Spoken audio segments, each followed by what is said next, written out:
Salut à tous, très heureux de vous retrouver pour une nouvelle vidéo, un nouveau top 10. Après avoir parlé des parcs pendant pas mal de temps, on va se diriger un petit peu maintenant vers quelque chose que j'aime aussi beaucoup et que je visite de temps en temps. Il s'agit des fêtes foraines et aujourd'hui on va parler de mes 10 meilleures attractions transportables que j'ai pu tester. Évidemment, un petit rappel comme à chaque fois, le classement n'est pas à prendre au pied de la lettre évidemment et je vous invite également à faire votre propre top dans les commentaires ou de faire votre propre avis en testant les différentes attractions dont je vais vous parler dans cette vidéo. On commence sans plus attendre, c'est parti! On va commencer avec une attraction qu'on retrouve sur les fêtes foraines en France, que j'ai l'occasion de croiser assez régulièrement et tous les ans quasiment. Il s'agit du Sweety. C'est un super beau métier, il a quand même 45 ans. Et pourtant, il ne les fait absolument pas quand on le croise. Des trucs hyper modernes, super bien entretenus, en tout cas toujours remis au goût du jour. Et moi, j'ai souvent l'occasion évidemment de le croiser à la Foire Saint-Romain, où clairement, il est une star là-bas. Hein. Tout le monde connaît le Sweety. Déjà d'une, elle est accessible à beaucoup de monde. On est quand même sur des sensations qui sont assez soft. La deuxième chose, c'est que si ça plaît aussi autant aux jeunes, c'est parce qu'il y a une très bonne ambiance. Pourtant, c'est toujours à peu près la même chose, hein. On tape des mains au début, après la truc elle accélère, c'est toujours les mêmes jingles. Et s'il y a toujours une très bonne ambiance, c'est toujours parce qu'il y a aussi beaucoup de monde. Et s'il y a toujours beaucoup de monde, c'est aussi pour la troisième raison, c'est le prix. C'est l'un des métiers les moins chers qu'on peut trouver sur une foire en France. Il a été pendant très longtemps à 2,50 € sans augmenter son prix alors que tout le monde le faisait autour. Là il a augmenté son prix mais il reste à 3 €.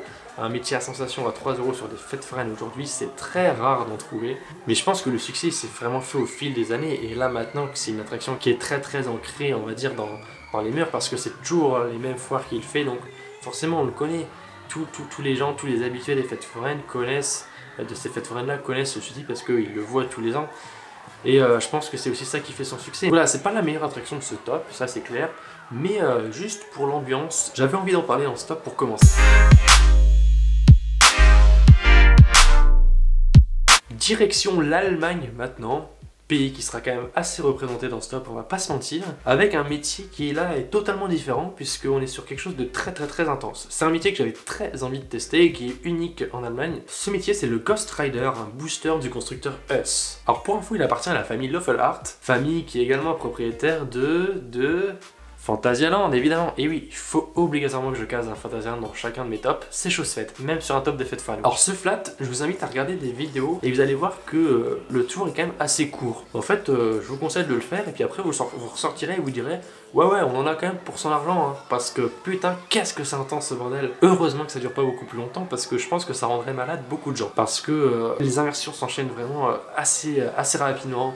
C'est ultra bourrin en fait comme machine. Je pense que juste le corps n'est pas capable d'accepter pendant très longtemps ce genre de puissance et de sensation. Mais en soi, le tour actuellement tel qu'il est piloté, on ressort pas malade. Au contraire, on ressort juste en mode c'était bien. Alors on va faire des allers-retours, hein. France, Allemagne, mais là on retourne en France pour un métier que j'adore.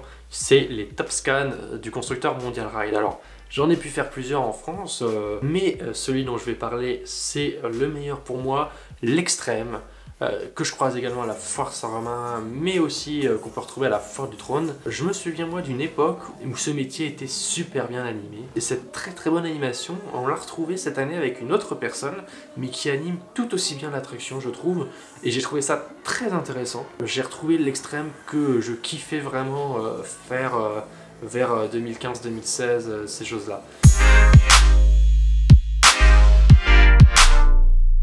On continue avec une attraction coup de cœur, vraiment l'une de mes attractions préférées qu'on peut retrouver sur les fêtes foraines, et je suis très content qu'on en ait un modèle en France, vraiment. Il s'agit des XXL du constructeur KMG. Alors celui qu'on a en France, c'est le XXL après-ski, que je trouve magnifique, qu'on peut croiser surtout dans les foires de l'Est, mais aussi à la Foire Saint-Romain. Je trouve que le seul défaut du XXL français, c'est son pilotage qui est parfois un petit peu mou du genou. C'est pour ça que je vais pas forcément mettre l'accent sur ce modèle précisément, mais plutôt sur mon modèle de XXL préféré que j'ai pu tester, c'est le Konga, qui là encore est super beau, très bien thématisé avec une superbe déco. Moi je trouve ça vraiment en plus assez original comme thème. On n'est vraiment pas du tout sur des thèmes classiques qu'on peut retrouver sur des métiers forains, donc ça c'est top. Et là pour le coup, le pilotage, eh bien, il est pas du tout mou du genou, au contraire. On est quand même très souvent sur des oscillations maximum tout en haut. Moi j'aime bien aussi, c'est quand il y a justement ce mix entre rotations qui sont assez douces et rotations qui sont assez rapides sur de la nacelle. Ça permet vraiment d'avoir des sensations différentes, que ce soit dans les jets positifs ou des sensations un peu plus en mode airtime, notamment quand on arrive en haut. En tout cas c'est une machine qui est très intense en général. Je me sens un petit peu limite obligé de la faire à chaque fois que j'en croise une parce que je kiffe vraiment ça. Il y a des très bonnes sensations à l'intérieur.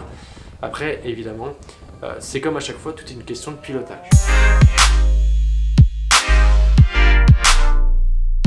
Alors là, on reste en Allemagne du coup, mais je vais vous parler quand même d'une attraction que j'aime tout particulièrement pour son ambiance et que je considère comme la meilleure ambiance qu'on peut trouver sur une attraction transportable, tout pays, toute attraction confondue. Voilà, c'est dit. Cette attraction, c'est la Hangover's Tower, une tour de chute Funtime qui appartient à la famille Schneider. La déco de cette tour, elle est particulière et moi personnellement j'aime bien. Alors après, c'est vrai que je peux comprendre que certains aient un peu de mal, c'est un peu couleur criarde, etc. Mais moi je trouve ça sympa. Le mode de chute, pour le coup, c'est peut-être la petite déception, c'est qu'il y a une chute en fait qui est à la moitié de la hauteur, donc à 40 mètres, mais qui est tout de suite freinée quasiment, donc qui n'a que peu d'intérêt, même si on sent déjà le potentiel de la machine. Et on n'a qu'une seule chute du coup tout en haut. Non, le gros point fort donc c'est vraiment l'ambiance. Et je vais revenir dessus parce que c'est de l'allemand. Et donc je ne comprends que dalle à ce qui se dit.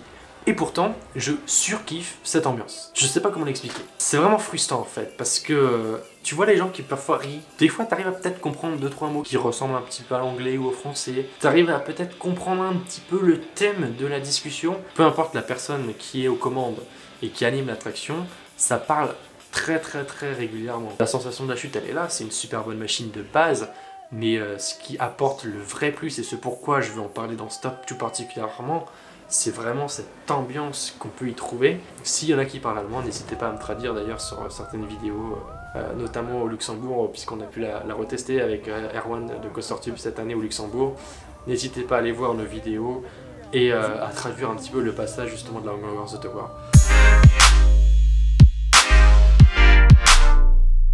Ça manquerait-il pas un peu de coaster dans ce top quand même hein. Bah ça tombe bien, on va en parler d'un coaster. Alors évidemment ça sera pas un coaster français parce que malheureusement sur les fêtes foraines françaises niveau coaster c'est vraiment pas ça. Mais là on va parler de l'Alpinabahn qui est un coaster allemand du constructeur Schwarzkopf qui appartient à la famille Bruch. C'est un coaster que j'ai fait à plusieurs reprises à Stuttgart, à Düsseldorf et l'année dernière aussi au Luxembourg.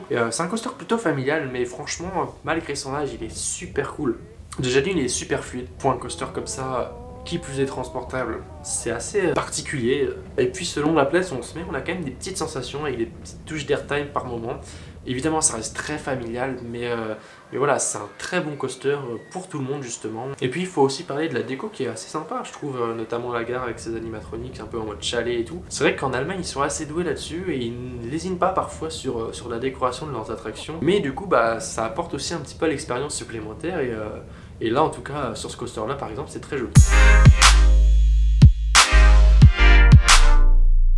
Dernier métier français dont je vais parler dans Stop, c'est un peu la découverte de la saison dernière. Je me suis pris une grosse claque dans la figure en le faisant. Il s'agit du XXL New World. Alors c'est un inversion XXL du constructeur Fabry et j'ai vraiment été sur le cul quand j'ai pu le refaire à Lille pour la première fois. J'ai trouvé le pilotage excellent, mais vraiment excellent, très intense, avec des passages en Razmot à plusieurs reprises. J'aime beaucoup la configuration en fait, de l'attraction qui permet d'avoir des mouvements qui sont absolument pas répétitifs, pas comme par exemple un capriolo ou même encore pire avec un booster. Là on est vraiment sur un bras articulé où chaque rotation en fait apporte un mouvement différent. Parfois on est sur le côté, parfois on est vraiment en face, parfois on est sur le dos, parfois sur le ventre, parfois la tête en bas, parfois juste assis normal. Enfin il y a vraiment énormément de possibilités de mouvements. Donc ça c'est vraiment le gros plus de cette attraction. J'ai un peu de mal à comprendre, j'avoue, pourquoi il n'y en a pas eu plus de sorties de ce modèle là, parce que c'est vrai que c'est une super bonne attraction en fait. Si vous le croisez sur des foires françaises en 2022, je vous invite fortement à le tester. C'est une très bonne attraction, très intense, très sensationnelle, absolument pas inconfortable, et en tout cas on passe un super moment dedans et on ressort un peu étourdi certes, mais on aura kiffé et je suis sûr que vous aurez kiffé aussi. On arrive maintenant sur le podium avec un petit manège, enfin... Je sais pas si on peut appeler ça petit. Il s'agit en fait du plus grand balancier transportable qu'on peut retrouver sur les foires allemandes, évidemment. C'est du constructeur KMG et il s'agit de l'Infinity. Alors j'aime beaucoup cette attraction pour plusieurs raisons, notamment pour les sensations qu'on peut ressentir à l'intérieur. On retrouve pas mal les sensations du XXL, mais c'est en même temps assez différent. C'est, on va dire, beaucoup plus ample, beaucoup plus souple, beaucoup plus aérien sur la partie justement où on est la tête en bas, et encore plus intense justement sur la partie où on redescend, puisqu'on prend plus de vitesse, puisque là, le bras fait un 360 degrés. C'est très impressionnant. C'est aussi pour ça que j'aime beaucoup cette attraction, c'est parce que de l'extérieur elle en impose mais énormément. Je trouve ça visuellement magnifique en fait. De voir surtout la hauteur de la structure de base, c'est ça qui est hyper impressionnant. Le prix est un peu cher, c'est vrai, pour le pilotage qui est proposé, surtout qu'il n'y a qu'une seule rotation complète, mais en tout cas ça vaut quand même le coup de l'essayer, ne serait-ce que pour la vue qu'on a tout là-haut. Quand on est de la tête en bas, c'est assez impressionnant de se retrouver à cette hauteur avec toutes ces structures, et puis si on a la chance d'être dans une très belle foire avec des beaux métiers autour, ça permet d'avoir des petits souvenirs assez sympas quand même. Je suis évidemment obligé de parler de ce mythe, de cette légende dans cette vidéo. Un coaster unique, vous l'aurez compris, je vais vous parler en numéro 2 de l'Olympia Looping. C'est le plus gros coaster transportable du monde. 5 inversions, 34 mètres de haut, 1250 mètres de long, 5 trains au maximum sur le parcours. Je crois que le débit théorique de cette attraction est de 3300 personnes, 3360 personnes, enfin on a plus de 3000 personnes par heure lorsqu'on est sur la configuration maximum, c'est-à-dire 5 trains, 7 wagons de 4 personnes. C'est hallucinant. C'est, je pense, le meilleur débit qu'on peut retrouver sur un coaster au monde. C'est des chiffres qui sont fous. Il y a des, je sais pas, il y a une soixantaine, 70 convois peut-être pour le transporter. Je vous invite à aller voir la vidéo d'Étienne. Il a fait un EDB World à ce sujet justement.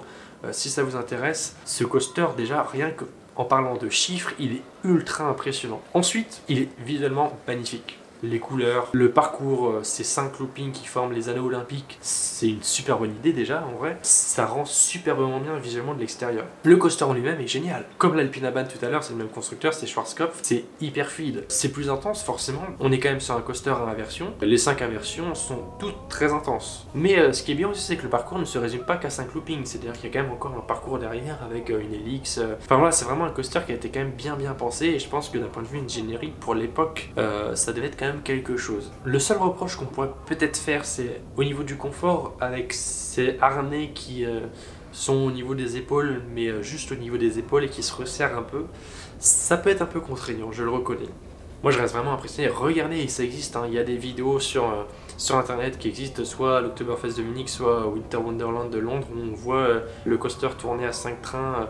Tu te dis, mais comment c'est possible de débiter autant, quoi? C'est un truc de ouf, même Disney n'est pas capable de faire aussi bien.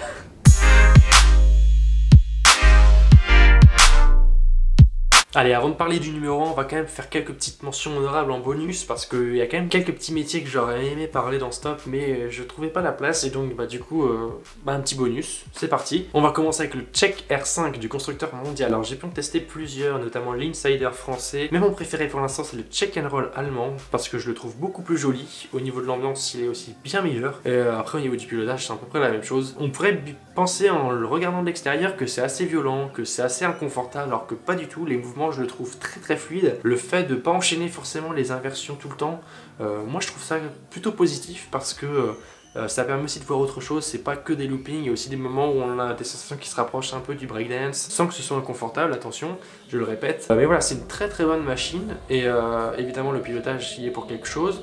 Il y a aussi ce côté un petit peu inattendu, c'est-à-dire que comme les rotations sont libres, on peut avoir des tours où on a plus de rotations que d'autres. Donc ça permet aussi d'avoir des tours différents. Des tours sont bien, des tours sont peut-être un peu moins bien. Mais voilà, ça fait partie aussi du charme de cette attraction.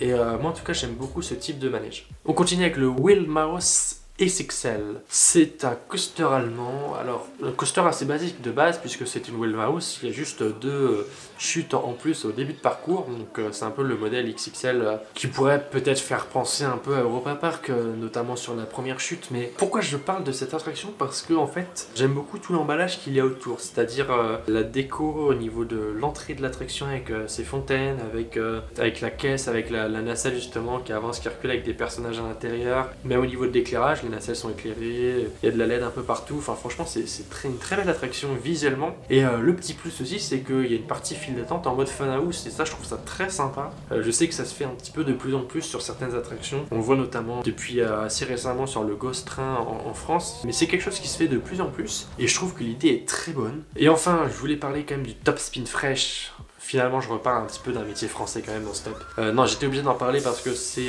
un métier qui est superbement entretenu, donc bravo aux propriétaires. C'est une superbe attraction en plus, hein, le Top Spin, ça reste quand même une attraction assez sensationnelle, l'ambiance est toujours cool. C'est une attraction que j'aime beaucoup.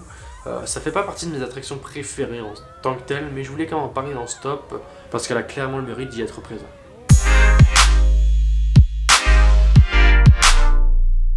Alors on termine ce top avec une attraction que j'aime beaucoup, j'en suis fan vraiment de cette attraction. Je vais vous parler du Breakdance Us, mais pas de n'importe lequel, le Breakdance No.1 de la famille Kinsler. C'est un modèle différent et en fait c'est une disposition 6x4 nacelles et non pas 4x4 nacelles pour le modèle classique.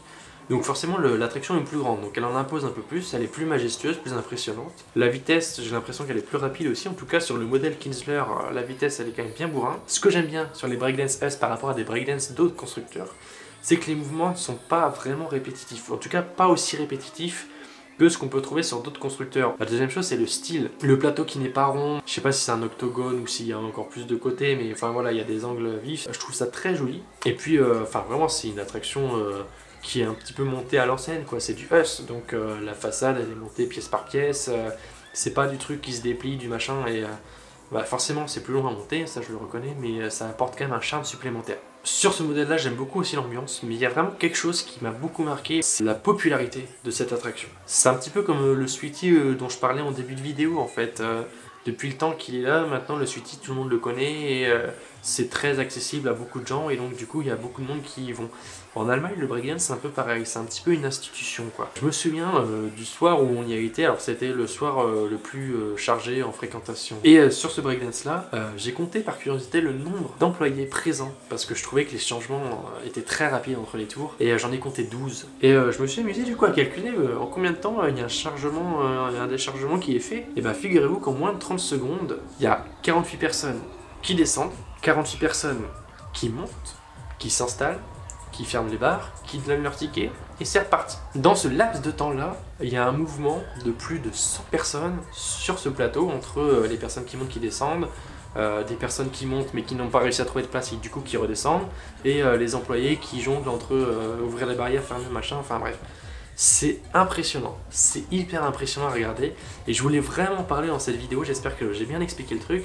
Je crois avoir filmé un petit peu certains de ces passages là et donc vous êtes peut-être en train de les regarder en ce moment même.